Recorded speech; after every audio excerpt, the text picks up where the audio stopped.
Isang magandang araw po muli sa inyo. Eto na naman, kabibigay ko lang kanina ng giya.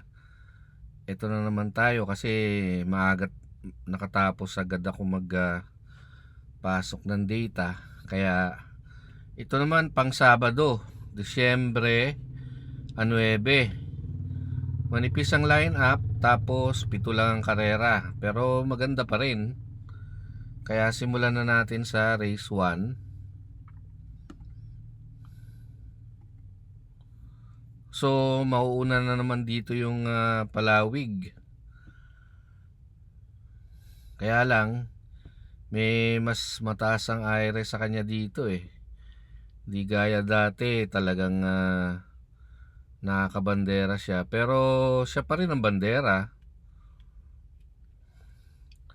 Tsaka yung number of days niya mas kukonti kaysa dun kay Platinum Prolic. Kaya lang maganda yung average time ng 6, kaya panigunda ko yan. Hindi ko pampipremera yan kasi matagal na hindi tumakbo eh. Ang pang primera ko dyan yung 5 na Speed Fantasy. Dalawa lang uli kasi konti lang naman kabayo. Kung tataya kayong yung pangatlo, bahala na kayo kung kukunin yung si Palawig. Pero ganun din yan, kung matatalo, talo. Kaya dalawa lang tayo ngayon.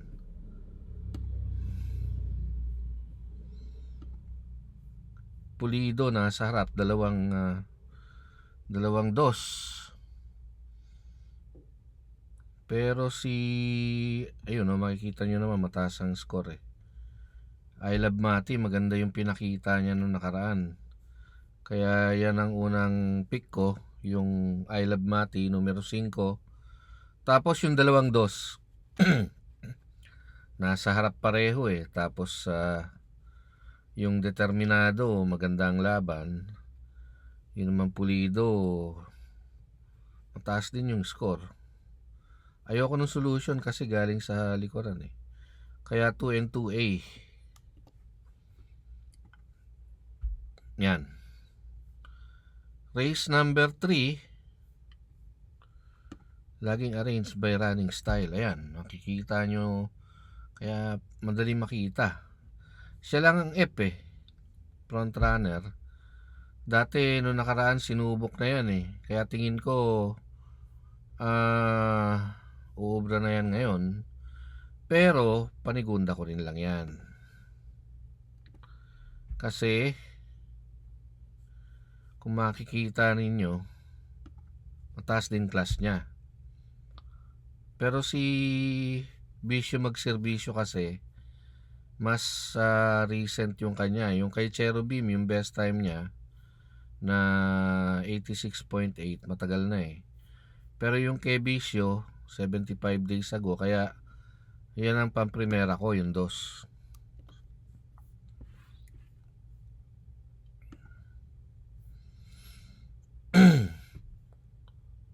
Ayan nandun din eh. Wala lang sa recent.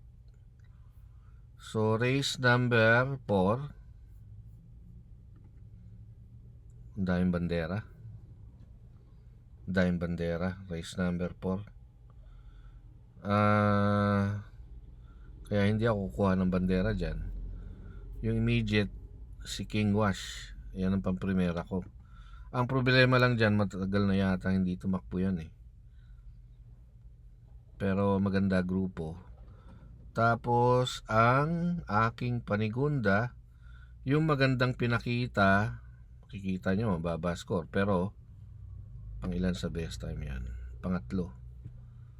So yan ang kukunin ko, yung numero 6 na Wishful Thinking. Race number 5,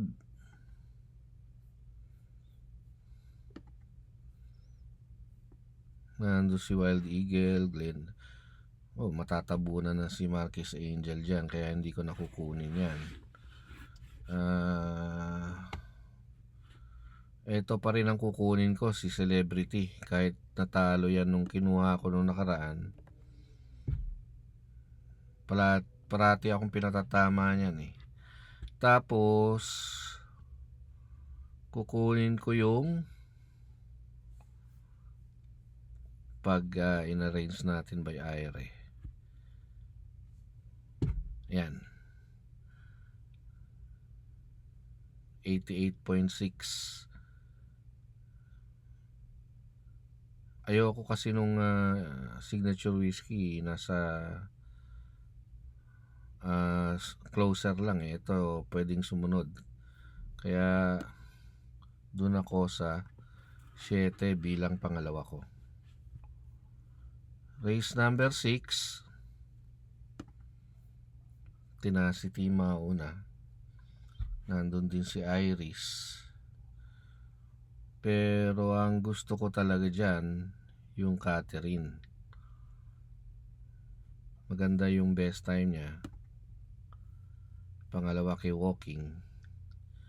Tapos average, pangalawa din. So, maganda kasi yung grupo. Kaya yan ang pang-primera ko. Ibig sabihin yung grupong ginawa niya nung best time Nung nagawa niya yung best time na to, yun yung grupo niya. Tapos pangalawa ko lang yung G's na Walking on Sunshine. Safety. Pang safety pick. Hindi manalo yung 8. Last race.